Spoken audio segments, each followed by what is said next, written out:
오늘은 양무리의 본이 되라 이렇게 제목을 잡았습니다. 다음 주에는 믿음의 경주자 이렇게 제목을 잡고 이제 오늘과 다음 주일 예배가 주일 예배로서는 이제 마지막 예배가 되는 것 같습니다. 그래서 마지막이라고 하니까 뭐 이렇게 할 말이 좀 많은 것 같아요. 그래도 자칫 잘못하면 잔소리가 될 수가 있어서 그런 것은 할 수 있으면 줄이고 그래서 성경에서 말씀하고 있는 내용들을 좀 이렇게 함께 나누고 또 부탁을 하고 이렇게 하려고 합니다. 이 베드로전서 5장은 베드로전서의 결론 부분입니다. 편지의 대개 결론을 보게 되면 마지막 당부의 말과 그리고 이미 앞에서 한 것들을 다시 한번 강조하거나 또 요약해서 전하고 부탁하는 것이 보통 편지의 형식들이죠. 대개가 그래요. 누가 편지를 쓰든 그래요. 그래서 이 서신은 편지잖아요. 사도 바울 서신, 또 베드로 서신, 요한 서신 전부 다 편지들이에요. 그래서 이 편지, 이 오늘 베드로 전서 5장에도 그 범위를 크게 벗어나지 않는다. 이렇게 이제 볼 수 있습니다. 그래서 이제 오늘 이 말씀을 드리면서 이제 우리 모두가 다 어떻게 이제 다시 제2의 도약의 길을 가야 되겠는가라고 하는 것을 함께 생각하면 좋겠다 그런 생각을 합니다. 자, 오늘 본문 말씀을 보게 되면 이 오직 양무리의 본이 되라, 이 양무리의 본이 되라, 이게 누구에게 한 말일까? 본문에서 보게 되면 교회 안에 장로들에게 이렇게 말씀하고 있어요. 장로들에게 권하노니 이렇게 말씀합니다. 이 장로라고 하면 교회에서 장로 직분을 맡은 자들, 그리고 이건 칠위 장로지요. 그렇게 하고 또 목회를 하는 목사, 이거는 목회 장로 이렇게 말합니다. 그래서 우리 기독교, 우리 교단을 장로교회 그래요. 그래서 칠위 장로, 목회 장로 이렇게 해서 통틀어서 장로 이렇게 말합니다. 그래서 장로들에게 권하노니. 그래서 여기서 말씀하신 대로라면 교회의 목사와 장로에게 그런 말과 같습니다.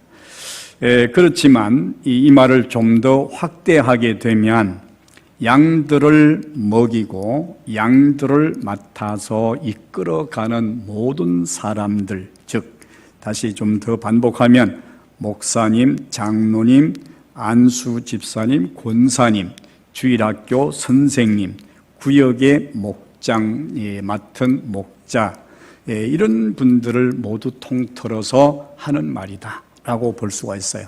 그래서 여기는 그저 장로들에게 권하노니 이렇게 말을 했지만 그러나 의미를 좀 확대하면 가르치는 이들, 그런 의미를 볼 수가 있습니다.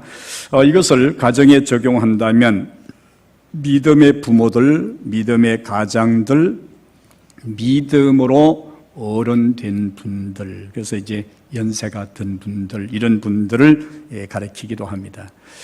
그런데 이것은 꼭 나이 들었다 하는 것만 해서 연세 든 사람들만 관계되는 것은 아닙니다. 여기에는 나이가 젊고 늙고 중요한 것이 아니고 가르치는 위치에 있는 모든 사람들을 향한 말씀이다. 이렇게 볼 수 있습니다. 그렇게 해서 이제 교회 지도자들에게 베드로 사도가 이제 편지를 전에 하나 하고 후에 하나 하고 해서 전서, 후서 이렇게 하는데 전서의 마무리를 하게 되지요.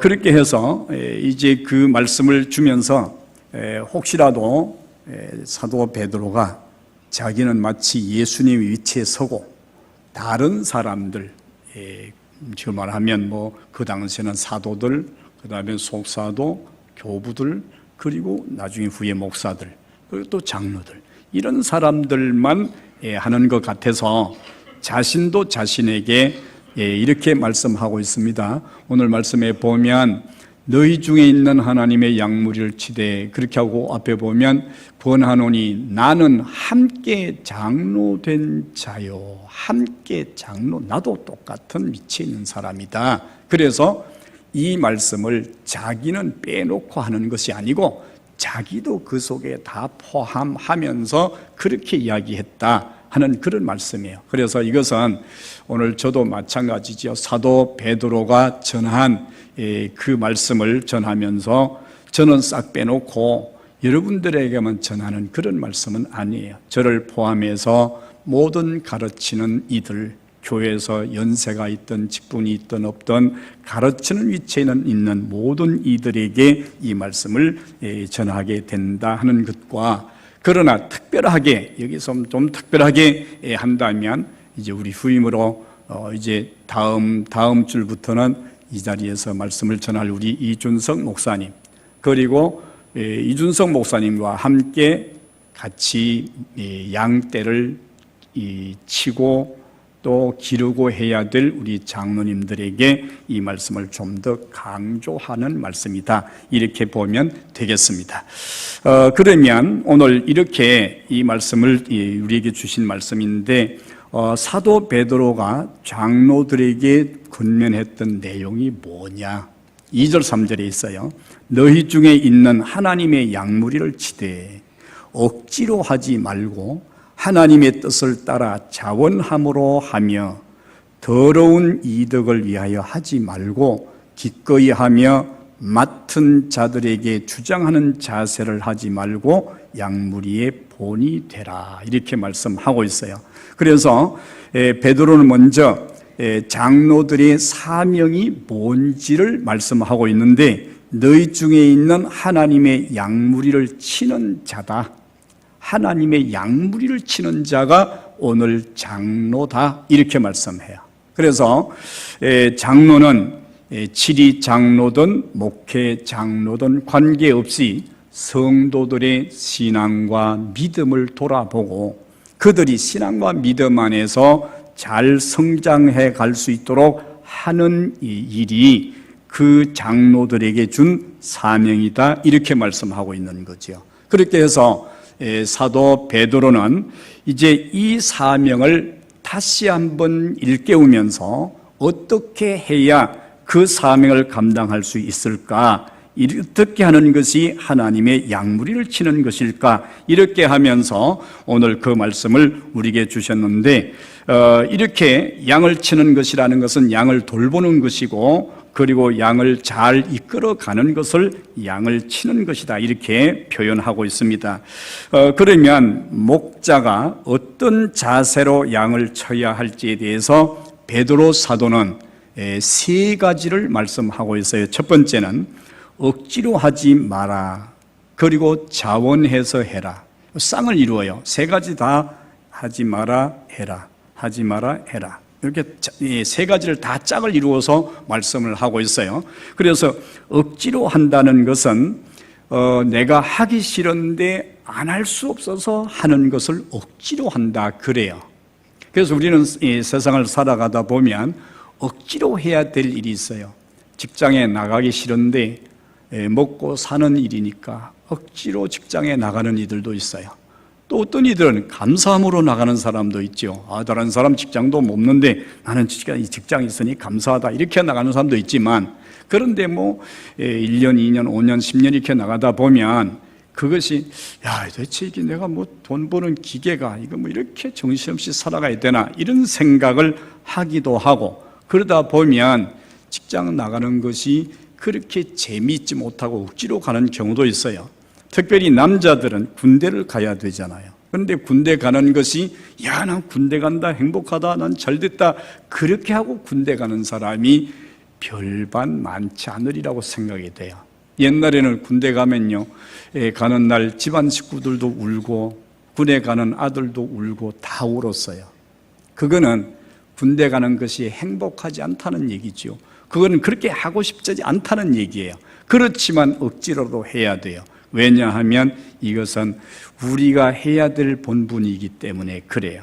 그래서 이 양을 치는 일도 때로는 우리가 하기 싫을 때도 있어요. 왜냐하면 이 일이라는 것이 그렇게 좋은 일만 있는 것은 아니잖아요. 하다 보면 힘들 때도 있고, 하다 보면 지칠 때도 있고, 하다 보면 낙심될 때도 있고 그러잖아요.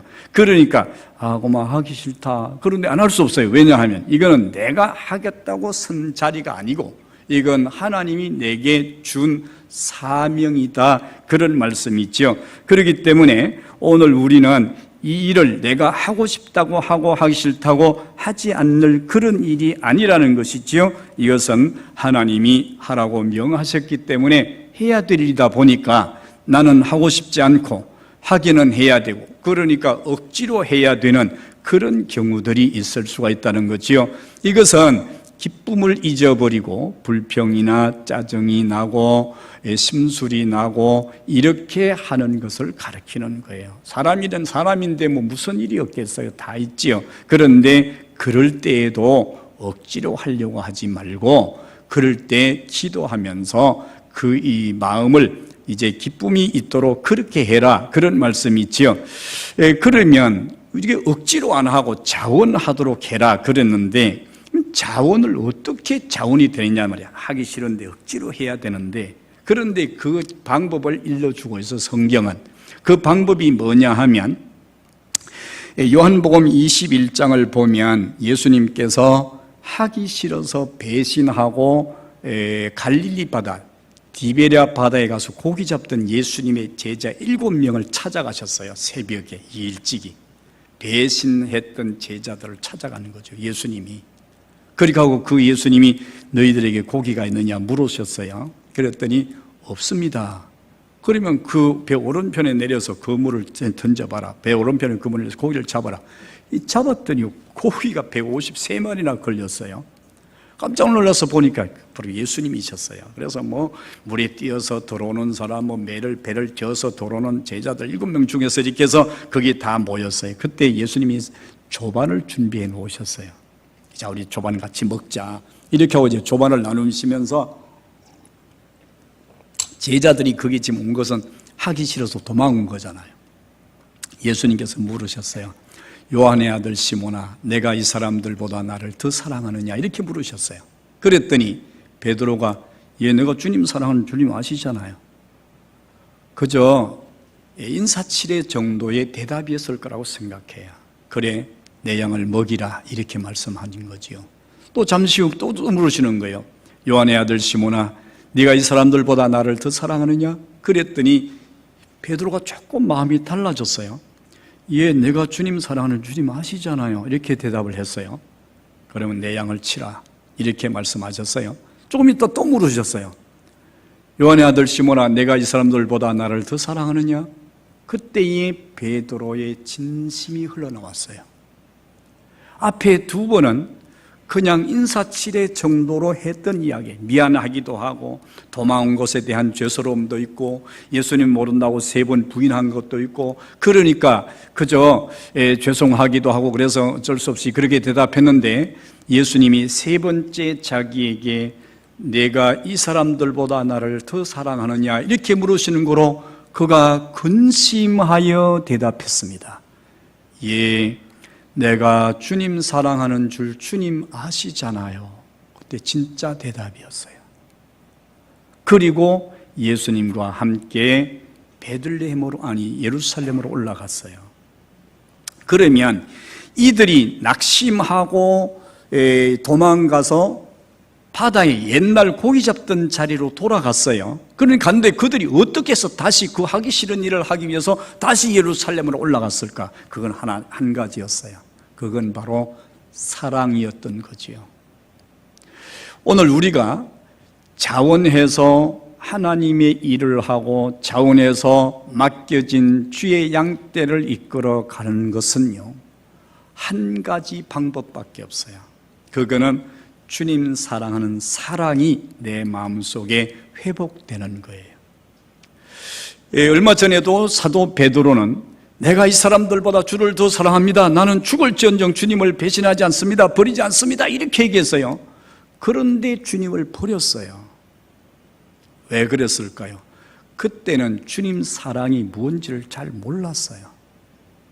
근데 자기를 저 갈릴리 바닷가에까지 찾아오셔서 자기를 이제 그 일 하기 싫다고 버리고 도망온 자기를 찾아온 그 예수님을 가만히 생각해 봤어요. 내가 이 사람들보다 나를 더 사랑하느냐?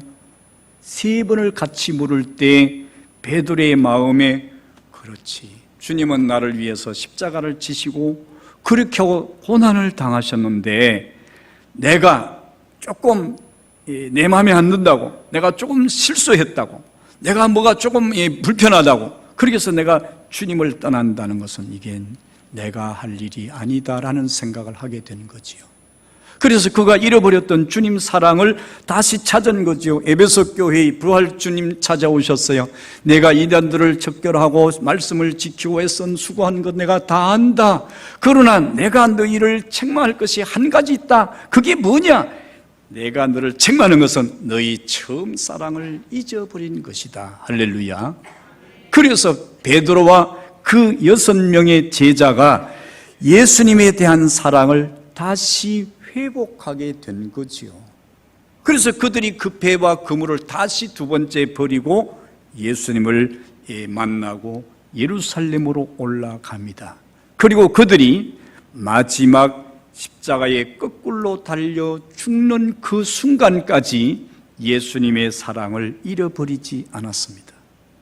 그때까지 그는 난 하기 싫다, 난 다시 고기 잡으러 갈까, 그런 생각을 해본 적이 한 번도 없다는 거예요. 왜 그렇습니까? 그 속에 주님이 나를 사랑한 사랑을 내가 깨달아서 내가 주님을 사랑하는 사랑이 내 마음속에 있음을 확인했기 때문이라는 사실이에요.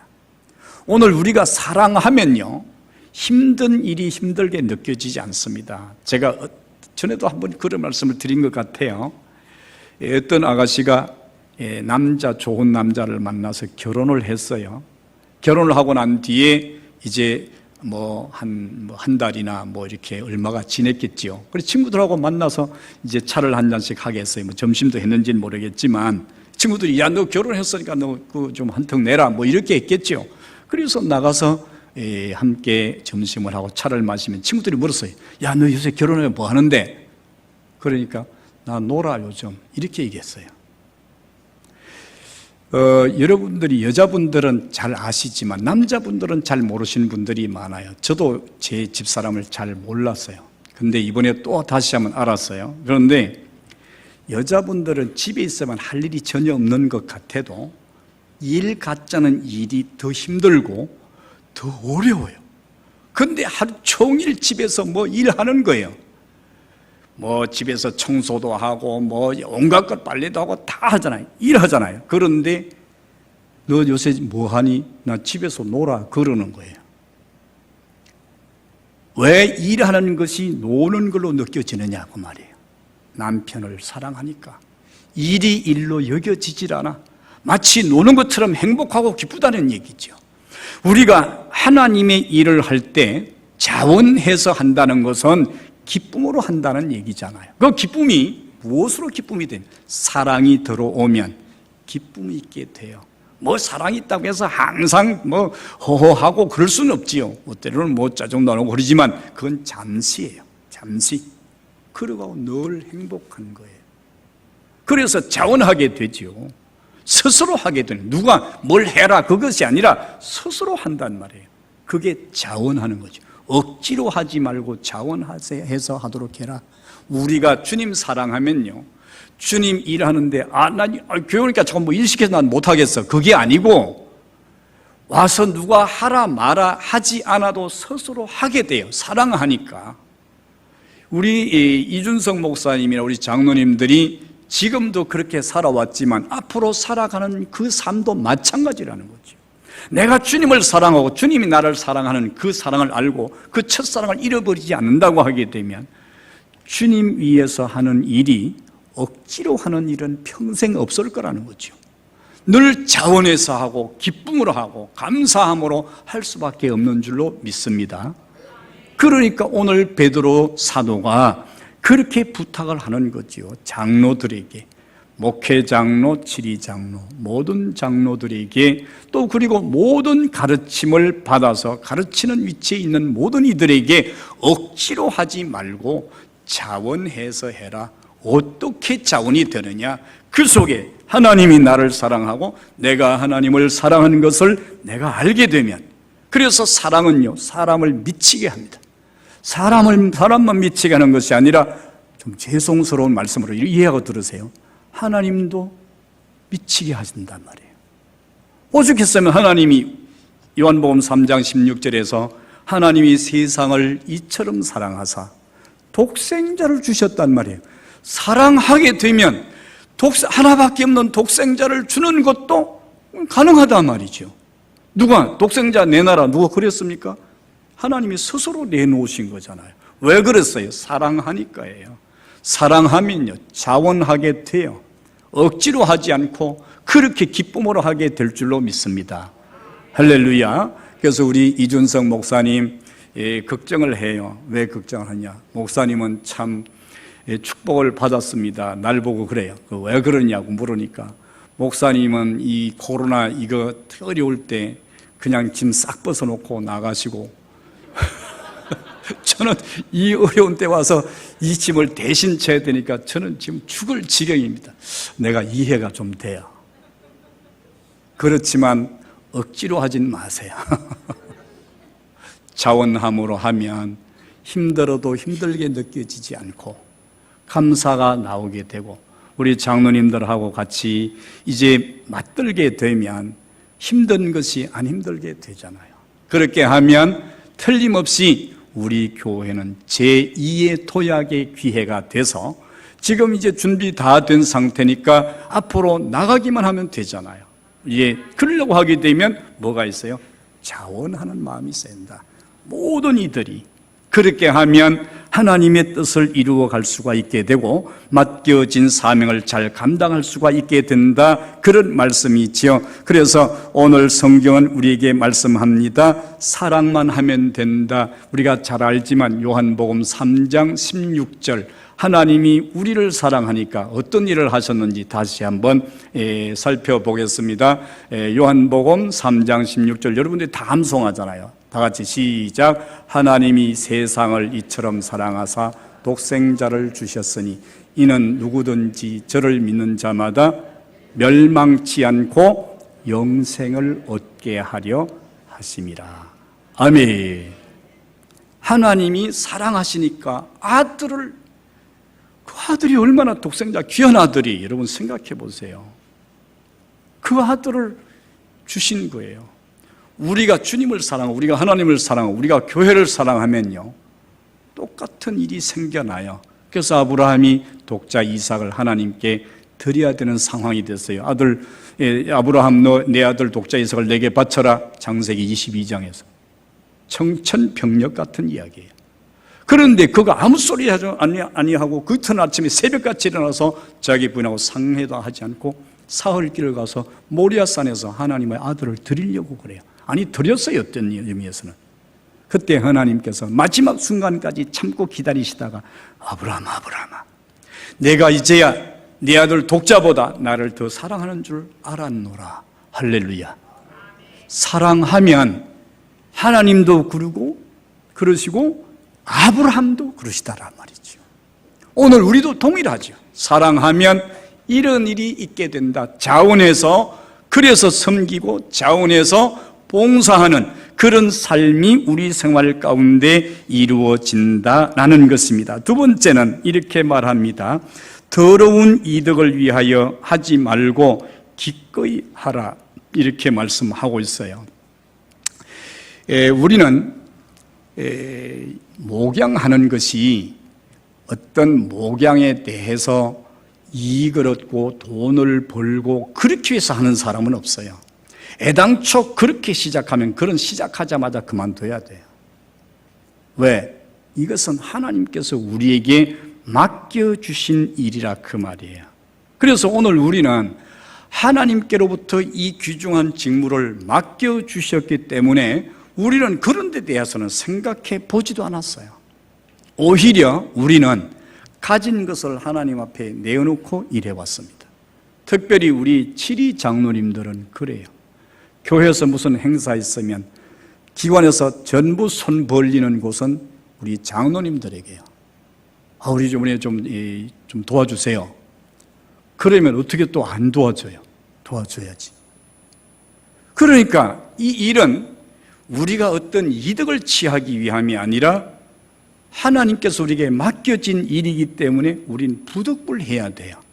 그래서 오늘 이 사도 베드로는 이렇게 말합니다. 너희가 목양하는데, 양을 치는데, 양을 치면서 돈을 벌거나 이익을 더 많이 챙기려고 그렇게 하지 마라. 그런 얘기를 했어요. 오늘 여러분들이 살아가면서 내가 어떤 잘못된 계획을 세우더라도 그 계획을 어차피 이루시는 분은 하나님이세요. 그런데 그 하나님이 우리가 세운 계획이 잘못됐을 때 그 계획을 하나님이 성사시키겠냐 그 말이죠. 안 시키는 거죠, 하나님이. 왜? 그거는 하면 안 되는 일이니까.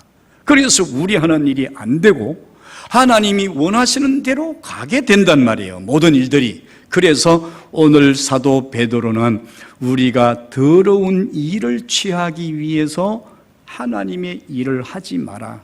다시 말하면 돈이 생길 만한 곳에 아주 기가 막히게 착착 들어가서 그렇게 일하는 그런 약삭 빠른 사람이 되지 마라. 이거는 교회에서는 상당히 잘 해당되지 않는 일이에요. 노회나 총회를 가보면 이 말씀이 훨씬 더 이해하기가 쉬운 말씀이라고 생각이 돼요. 그러나 그에 대한 이상의 말씀은 더 드리지 않겠습니다. 그래서 오늘 우리는 더러운 이익을 위한다는 것은 옳지 못한 방법, 정상적이지 못한 방법으로 그렇게 이득을 취하는 것을 가르치는 거예요. 이것을 가르치는 것이죠. 제가 제주도에 집회를 갔더니 그 집회를 하는 동안에 어떤 분이 상담을 하재요. 그래서 담임 목사님하고 하세요. 그랬더니 아닙니다. 이거는 담임 목사님하고 할 일이 아니고 강사님하고 했으면 좋겠습니다. 그런데 담임 목사님한테 물었어요. 이분이 저한테 상담을 하자고 그러는데 목사님이 해야 되는데 내가 해도 되겠습니까? 그러니까 아이고 목사님 한번 좀 해주세요. 저는 그 상담할 그런 정도가 아닙니다. 이래. 난 무슨 말인지 몰랐어요. 그런데 이제 그 점심을 먹고 차를 마시면서 이제 자리를 조금 이제 옮겨서 목사님하고 이제 교인들 저쪽에 있고 저는 이제 그분하고 이쪽에 따로 앉아서 그렇게 이제 상담을 했어요. 근데 상담 내용은 그거였어요. 제가 11조를 해야 됩니까? 안 해야 됩니까? 여러분, 그 말만 들으면 아이고 그런 걸 뭘 상의를 해야 되느냐 이렇게 대답하실 거예요. 그런데 그분이 하시는 일이 뭐냐 하면 술집이었어요. 술집인데 거기에 여자분들도 몇 분이 있었어요. 그거를 했는데 옛날에 주일학교 때 예수를 믿었다는 거예요. 그런데 하다가 어려움이 있으니까 교회가 생각이 났대요. 예수님이 생각이 났대요. 그리고 교회를 다니기 시작했어요. 그런데 자기가 마땅히 할 일이 없어. 그리고 그걸 계속하면서 술집을 하면서 교회를 나가요. 그런데 가서 말씀을 들어보면 참 괴로워요. 11조를 해야 되겠는데 내가 술을 팔고 다른 일을 해가지고 하는 것을 가지고 내가 11조를 드려야겠는지 안 드리는 게 맞는지 그리고 이걸 어떻게 해야 되겠습니까? 그러는 거예요. 그래서 제가 그건 저도 참 대답하기가 어려운 대답입니다. 이제 제가 대답할 수 있는 것은 직업을 속히 바꾸십시오. 이 직업은 하나님이 기뻐하시는 직업이 아니고 성도가 해야 될 직업이 아니기 때문입니다. 그래서 11조는 그 다음에 필요한 것입니다. 그래서 하나님은 거룩하고 성별되고 구별된 걸 받으시지 그렇지 흠있고 눈멀고 다리 저는 그런 것들을 받으시는 분이 아니라고 말라기 3장에서 말씀하시지 않았습니까? 그러니까 알겠습니다. 그렇게 하고 얼굴이 벌게가 앉아서 이래서 그렇게 부끄럽게 생각하지 마십시오. 당신이 예수 믿기 이전에 했던 일이니까 우리 하나님께서도 이해하실 것입니다. 그러니 어서 직업을 바꾸십시오. 내가 그렇게 이야기해 줬는데 그 후에 그분이 직업을 바꿨는지는 잘 알 수는 없어요. 그러나 아마 틀림없이 바꿨으리라고 생각이 돼요. 오늘 우리는 하나님 앞에 드리는 것은 어떤 것이 되어야 되느냐 하면 성별되고 흠 없고 깨끗한 것이 되어야 됩니다. 그래서 하나님 쓰심에도 큰 집에는 그릇이 많이 있대요. 금과 은의 그릇도 있고 나무와 토기도 있는데 하나님 쓰시기에 합당한 그릇은 그 그릇이 깨끗한 그릇이니라 이렇게 말씀해요. 그래서 오늘 우리는 이익을 챙기려고 하는 더러운, 다시 말하면 정상적이지 아니한 방법으로 이익을 챙기는 것은 그것은 구별되지 못한 것이다. 그래서 이것은 하나님이 받지 않은 것이다. 그렇게 말씀하고 있습니다. 그 다음에 세 번째로는 이렇게 말씀합니다. 주장하는 자세로 하지 말고 오직 양무리의 본이 되라. 이렇게 말씀합니다. 주장한다는 말은 무슨 뜻인가 하면 주인 노릇한다 그런 뜻이에요. 주인 의식은 가져야 됩니다. 그런데 주인 노릇은 하면 안 됩니다. 그런데 이게 참 구별하기가 쉽지 않는 얘기예요. 자칫 잘못하면 주인 의식을 잊어버릴 수 있고 자칫 잘못하면 주인이 되는 주인 행세를 할 수가 있어요.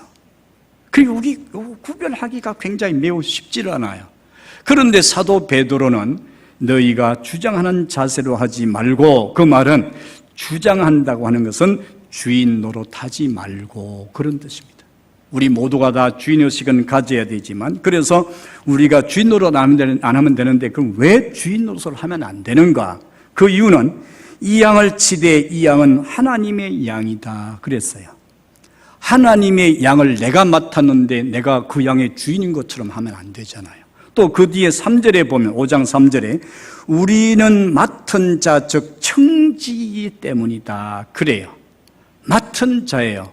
내게 아니에요. 그래서 우리가 주인 행세하면 안 된다 그런 얘기예요. 그래서 오늘 우리 장로님들, 우리 교회 장로님들, 우리 목사님, 우리 이제 이준석 목사님, 또 기타 여러 이제 목사님들 계실 수 있잖아요. 이런 분들이 내가 지금 쳐야 되는 양은 하나님께로부터 위탁받아서 섬기는, 쳐야 되는 청직이라는 사실입니다. 할렐루야. 그렇기 때문에 내가 내 것이라고 생각해서는 안 된다 그런 뜻이죠. 그래서 주장하는 자세로 하지 마라 이렇게 말씀하고 있습니다. 그래서 오늘 우리는 양을 치는 것이 주장하게 되면 양을 친다 그 말은 양을 돌본다는 말이잖아요. 그런데 이것이 주인 행세를 하면 양을 친다는 말이 양을 때린다는 말이 돼요. 양을 친다, 때린다. 이게 같은 말인데도 전혀 다른 의미가 있어요. 그래서 오늘 우리는 어떻게 해야 되느냐? 주장하는 자세로 하지 말아라 이렇게 말씀하고 있습니다. 그래서 오늘 우리는 양을 잘 돌보고 양을 믿음으로 잘 양육하는 그런 삶을 생활하게 하는 것이 바로 양을 치는 것이다. 그러므로 어떻게 주장하는 자세로 하지 말고 양무리의 본이 되라. 양들이 어떻게 할 것을 모를 때 앞에 선 자들이 본을 보여주어야 된다 그런 이야기예요. 이게 쉬운 얘기 결코 아닙니다. 그러나 해야 된다는 이야기죠. 그래서 오늘 예수님은 이렇게 말씀합니다. 예수님을 따르는 사람들이 예수님을 따르게 해야 되지 나를 따르게 해서는 안 된다 그래요. 예수님의 제자들에게 예수님이 네가 나를 따라오도록 자기를 부인하고 십자가를 지고 그렇게 따라오도록 해야 되지 너희가 너희를 따르도록 해서는 안 된다. 오늘 이것은 이제 주의 종들, 주의 양들을 만들어야 되지 내 양을 만들면 안 된다고 하는 그런 이야기도 됩니다. 그래서 오늘 이렇게 하게 되면 반드시 하나님이 기뻐하시지만 그렇지 않을 때는 하나님께서 굉장히 이제 싫어하시는 거지요. 그렇게 하면 탈이 나고 문제가 생기고 어려움이 계속 겹치게 된다고 하는 말씀이 있죠. 자, 그러면 목자는 오직 양무리의 본이 돼야 된다 그랬는데 그 무슨 본이 돼야 되는지를 몇 가지 말씀을 드리고 오늘 말씀을 마무리하려고 그래요. 첫 번째는 하나님의 말씀에 순종하는 본을 보여라. 할렐루야. 예수님께서 겟세마네 동산에서 기도를 하시고 그 기도하는 내용을 살펴보면 이렇습니다. 마태복음 26장 39절 말씀에 보면 이렇게 말씀하고 있어요. 거기 보면 제가 읽어드리겠습니다. 조금 나아가사 얼굴을 땅에 대시고 엎드려 기도하여 가라사대 내 아버지여 만일 할만하시거든 이 잔을 내게서 지나가게 하옵소서. 할만하시거든. 이게 예수님의 겟세마네 동산에서 기도입니다. 다시 말하면 내가 지금 못하겠습니다 그 말이잖아요. 내 십자가 못 지겠습니다. 그런데 예수님께서 그렇게 말씀하시고 그 하반절에 가서 39절 하반절에 보면 그러나 나의 원대로 마옵시고 아버지 원대로 되게 하옵소서. 그래요. 이건 뭘 말하느냐 하면 내가 내 뜻은 이런데 그러나 내 뜻대로가 아니라 하나님 아버지의 뜻대로 되기를 원합니다. 이게 뭐예요? 순종이거든요. 그래서 성경 말씀을 보게 되면 요한복음 6장 38절 39절에 보면 예수님께서 이 땅에 보내심을 받은 목적이 거기 기록이 되어 있어요. 거기 이렇게 말씀해요. 내가 하늘로서 내려온 것은 내 뜻을 행하려 함이 아니요 나를 보내신 이의 뜻을 행하려 함이니라. 할렐루야. 그러니까 예수님은 이 땅에 보내신 이 목적이 예수님은 다 알고 계셔요. 내가 이 땅에 보냄을 받은 것은 내 뜻을 이루기 위한 것이야. 내가 십자가 안 지게 이건 내 뜻이잖아요. 그런데 하나님은 너 십자가 져라. 이게 하나님 뜻이잖아요. 그런데 그것을 순종하는 것은 내가 죽는 일이에요. 얼마나 어려운 일이에요. 그래도 해야 된다는 거지요. 그래서 그는 내 뜻이 아닌 하나님의 뜻을 이루려고 했던 것이지요. 빌립보서 2장 8절 말씀에 보면 그 순종이 얼마나 힘든 것인지를 이렇게 말씀해요. 빌립보서 2장 8절에 사람의 모양으로 나타나셨으며 자기를 낮추시고 죽기까지 복종하셨으니 죽기까지 복종하셨다는 거예요. 이것이 오늘 이 말씀에 순종하는 자의 자세다 그런 말씀이죠. 그래서 오늘 우리는 늘 예수님께서 우리에게 본을 보여주시고 십자가를 마다하시지 않고 예수님의 뜻은 십자가를 지지 않는 것이었지만 그러나 아버지의 뜻은 십자가를 지는 것이라서 내 뜻대로 마시고 아버지의 뜻대로 되기를 원하나이다. 이렇게 하시고 십자가를 지시고 죽기까지 복종하셨다. 이렇게 말씀합니다. 그래서 오늘 우리는 늘 하나님 앞에 이런 순종의 자세가 필요하다. 두 번째는 겸손의 본입니다. 겸손의 본. 그럼 이 겸손의 본이라는 것을 뭐를 말하느냐 하면 겸손은요 낮아짐이 있잖아요. 우리가 사는 시대는 어떤 시대입니까? 자기를 나타내야 되는 시대예요. 그래서 우리는 피할 시대다 그래요. 자기를 막 선전하는 시대. 그런데 예수 그리스도는 이 땅에 오셔서 자신을 자랑하거나 나타내려고 하시지 않았어요. 그래서 주님 말씀을 마태복음 11장 29절에 나는 마음이 온유하고 겸손하니 나의 멍에를 메고 내게 배우라. 스가랴 9장 9절에 시온에 따라 크게 기뻐할지어다 예루살렘에 따라 즐거워할지어다 보라 네 왕이 내게 임하나니 그는 공의로우며 구원을 베풀며 겸손하여 나귀를 타나니 곧 나귀의 작은 것 곧 나귀 새끼니라. 그래서 예수님은 얼마든지 100마리를 타고 막 그렇게 오실 수 있었어요. 근데 그렇게 하지 않았어요. 작은 나귀 새끼를 타고 오셨어요. 겸손이죠. 낮아짐이죠. 오늘 우리는 살아가면서 우리가 살면서 이 낮아진다는 것은 정말로 힘든 일이에요. 왜? 요즘은요 겸손하면 사람들이 바보라고 그래요. 그래서 요즘은 서로 이렇게 선을 보거나 남자는 여자를 여자가 남자를 찾을 때 바보 같은 사람, 그러니까 아주 이렇게 착한 사람을 안 찾아요. 좀 못된 사람을 찾아. 왜? 그래야 일을 분명하게 한다는 거예요. 근데 살아보면 그게 이제 좀 어려운 것이라는 것을 알게 될 거예요. 그런데 우리 그리스도인들은 그렇게 하면 안 돼요. 그리스도인들은 겸손의 본을 보여야 됩니다. 할렐루야. 그래서 우리 장로님들, 우리 목사님들은 다 같이 겸손의 본을 가르치는 것이 아니라 모양으로 보여주셔야 돼요. 삶으로 보여주셔야 된다는 것이지요. 그래서 이 빌립보서 2장 3절에는 이 낮아짐이 무엇인지를 우리에게 말씀해요. 그 낮아짐이 뭐냐 이렇게 말씀해요. 빌립보서 2장 3절에 아무 일에든지 다툼이나 허영으로 하지 마라. 허영, 들떠서 막 이렇게 하지 말라는 거죠. 보이기 위해서 하지 말라. 그리고 오직 겸손한 마음으로 각각 자기보다 남을 낮게 여겨라. 나보다 다른 사람을 낮게 여기는 것이 겸손입니다. 근데 이게 참 쉽잖아요. 내가 다른 사람보다 낮아지면 내가 손해보거든요. 그래서 사람들은 내가 낮아지지 않으려고 그래요. 다른 사람을 나보다 높이려고 하지 않아요. 그런데 오늘 성경은 우리에게 말씀합니다. 오직 다른 사람, 자기보다 남을 낮게 여기라 이렇게 말해요. 절대로 쉬운 일 아닙니다. 그래도 해야 됩니다. 그래서 오늘 우리가 이렇게 하면 에베소 4장 20절에 오직 너희는 그리스도를 이같이 배우지 아니하였느니라.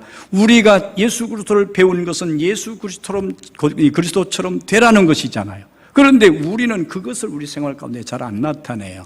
그런데 이렇게 하게 되면 하나님께서는 그의 삶을 위대하게 만드시는 거예요. 이 모세는 원래 교만한 사람이었어요. 그리고 자기가 최고라고 그렇게 하는 사람이었어요. 그런데 그가 하나님께서 그를 쓰시려고 훈련을 시켰는데 미디안 광야에 40년 동안 가서 훈련을 받아요. 그리고 난 뒤에 모세의 모습은 완전히 바뀌어요. 성경이 이렇게 말씀해요. 민수기 12장 3절에 이 사람 모세는 그 온유함이 지면의 모든 사람들보다 성하더라, 낫더라. 어떻게 모세가 그렇게 바뀌었을까요? 광야에 그 고난의 세월을 40년 동안 보내면서 훈련을 받았어요. 그랬더니 이제는 가서 애굽에 가서 내 백성을 구원하라. 그러면 알겠습니다. 내가 하겠습니다. 그렇게 하는 것이 아니고 보낼 만한 자를 보내소서. 나는 자격이 안 됩니다. 이렇게 했어요. 자신의 마음이 옛날하고 달라졌다는 거죠. 왜? 미디안의 광야에서 그의 삶이 바뀌어진 것이죠. 그러므로 오늘 우리는 겸손해야 되는데 이 온유와 겸손은 동전의 앞뒤 모습과 같아서 온유를 겸손으로 뗄 수 없고 또 겸손을 온유에서 뗄 수 없어요. 그래서 모세가 그런 지면에서 그보다 더 온유한 사람이 없다 이렇게 할 정도로 했다는 그 말은 겸손한 사람이 됐다 그런 얘기죠. 야고보서 4장 6절에서 그러나 더욱 큰 은혜를 주시나니 그러므로 일러스되 하나님이 교만한 자를 물리치시고 겸손한 자에게 은혜를 주신다고 이렇게 말씀했습니다. 그래서 오늘 우리가 살아가면서 하나님이라 하면서 은혜를 받아야 되는데 그 은혜 받는 길은 겸손해지는 것이다 이렇게 말씀합니다. 세 번째는 섬김의 본을 보여라 이렇게 말씀해요. 마태복음 20장 28절, 요한복음 13장 14절, 요한복음 13장 15절에 보게 되면 예수님께서 이 땅에 오신 모습을 이렇게 말씀하고 있어요. 인자가 온 것은 섬김을 받으려 함이 아니라 도리어 섬기려 하고 자기 목숨을 많은 사람의 대속물로 주려 함이라. 내가 주와 또한 선생이 되어 너희 발을 씻겼으니 너희도 서로 발을 씻기는 것이 옳으니라. 내가 너희에게 행한 것 같이 너희도 행하게 하려 하여 본을 보였노라. 아멘. 오늘 우리가 살아가면서 겸손을 가르치잖아요. 저도 가르치고. 그런데 저희가 가르치면서 제가 겸손하지 못한 때가 참 많아요. 왜냐하면 쉽지 않다는 거예요. 그렇다고 해서 힘드니까 포기하라는 것이 아닙니다. 힘들어도 행해야 되는 거죠. 그래서 우리가 다른 사람에게 겸손하세요. 그럼 겸손이 뭡니까? 이렇게 사는 겁니다 하고 보여주는 거란 말이죠. 그게 겸손이라는 거예요. 그래서 그런 겸손을 하게 되면 하나님께서 그를 높이시는데 빌립보서 2장 9절에 이름으로 하나님이 그를 지극히 높여 모든 이름 위에 뛰어난 이름을 주사 하늘에 있는 자들과 땅에 있는 자들과 땅 아래에 있는 자들로 모든 무릎을 예수 이름에 꿇게 하시고 모든 이름을 그 앞에 꿇게 하셨다는 거예요. 어떻게? 낮아지고 겸손하시니까 예수님. 그래서 베드로전서 3장 22절에 저는 하늘에 오르사 하나님 우편에 계시니 천사들과 권세들과 능력들이 저에게 순복하느니라. 낮아지니까 겸손하니까 하나님께서 높이시는 거예요. 그래서 오늘 우리는 낮아져야 된다. 높아지려고 서둘면 안 됩니다. 서둘면 손해본다는 거죠. 그래서 오늘 베드로전서 5장 6절에서는 그러므로 하나님의 능하신 손 아래서 겸손하라. 때가 되면 너희를 높이리라. 이렇게 말씀하고 있습니다. 겸손했던 문지기 모르드게가 그 어려운 시련을 겪고 하만이 자기를 50규빗 되는 그 나무에 달아 죽이려고 할 때 하나님 의지하고 겸손했더니 하나님께서 교만한 하만을 물리치고 그를 나무에 달아 죽이고 그가 가졌던 인장 반지를 모르독의 손에다 끼워줬어요. 그리고 그 모르독에게 어떻게 했느냐? 에스더 8장 15절에 모르독이가 푸르고 흰 조복을 입고 큰 금면류관을 쓰고 자색하는 베옷을 입고 왕의 앞에서 나오니 수산성의 성이 즐거이 부리며 기뻐했다. 하만이 가졌던 그 총리의 권세를 모르드게가 갖게 됩니다. 겸손한 자가 하나님께서 높이시니 그렇게 된다는 거지요. 한나는 기도를 사무엘상 2장 6절에서 여호와는 죽이기도 하시고 살리기도 하시며 음부에 내리기도 하시고 올리기도 하시는도다. 여호와는 가난하게 하시고 부하게 하시며 낮추기도 하시고 높이기도 하시는도다. 가난한 자를 진토에서 일으키시며 빈핍한 자를 거름더미에서 드사 귀족들과 함께 앉게 하시며 영광의 위를 차지하게 하시는도다. 할렐루야. 그렇기 때문에 오늘 우리는 우리가 높아지는 것이 아니라 하나님이 우리를 높아지게 하시는 것인데 그것이 낮아지는 거예요. 그래서 우리는 이 기독교 안에서, 이 성경 안에서의 말씀들을 역설적이다 이렇게 말할 때가 많아요. 높아지기를 원하면 낮아져라, 섬김을 받기를 원하거든 섬기는 자가 되거라, 살기를 원하면 죽어라, 이렇게 다 역설적이잖아요. 그러니까 오늘 이러한 삶을 우리가 살아야겠다 이렇게 말씀하고 있습니다. 이렇게 해서 오늘 우리는 어떤 삶을 살아야 되느냐. 그래서 오늘은 이제 그 사도 베드로가 장로들에게 마지막 베드로 전서의 결론 부분에서 이렇게 말씀한 것이 있어요. 너희는 주장하는 자가 되지 말고 양무리의 본이 되라 그래요. 우리 이 목사님 잘 하시리라고 생각이 돼요. 또 우리 장로님들 지금까지 잘 해오셨어요. 앞으로 이제 여러분들이 살아가면서 이 말씀을 늘 마음에 새기고, 아, 그렇지, 나보다 남을 낮게 여겨야지. 언제든지 그것이 내가 높아지는 것이고 내가 잘 되는 것이고 하나님께서 나를 위대하게 쓰시는 지름길이라는 것을 여러분들이 꼭 기억하시고, 이제 이렇게 오늘 말씀대로 이제 양무리의 본이 되라, 오직 양무리의 본이 되는 삶이 되어서 우리 교회가 정말로 모든 사람들이 와서 보고 은혜롭습니다, 축복이 있습니다, 하나님이 함께 하십니다, 이렇게 많은 사람들이 고백하고 구름대처럼 많은 양무리들이 이곳으로 몰려오는 그런 역사 있기를 주님의 이름으로 축원합니다. 고마우신 아버지 감사합니다. 양무리의 본이 되라고 말씀합니다. 제가 살아오면서 양무리의 본이 되지 못한 것이 너무 많습니다. 그래서 이 말을 할 자격도 없는 사람입니다. 그러나 이제 하나님께서 맡겨준 일을 여기까지 하고 오면서 이제 다시 이 일을 맡아서 열심을 다할 우리 이 목사님, 함께 사역해야 될 우리 장로님들에게 오늘 이 말씀을 베드로가 전했던 것처럼 그렇게 다시 한번 이제 이 강단을 통해서 증거하고 있습니다. 오늘 이 말씀들이 그저 홀로서 귓전을 스쳐 지나가는 말씀이 되지 말게 하시고, 오늘 이 말씀이 우리의 마음의 옥토에 심기워짐으로 30배, 60배, 100배로 결실할 수 있는 그런 삶이 되도록 은혜를 베풀어 주옵소서.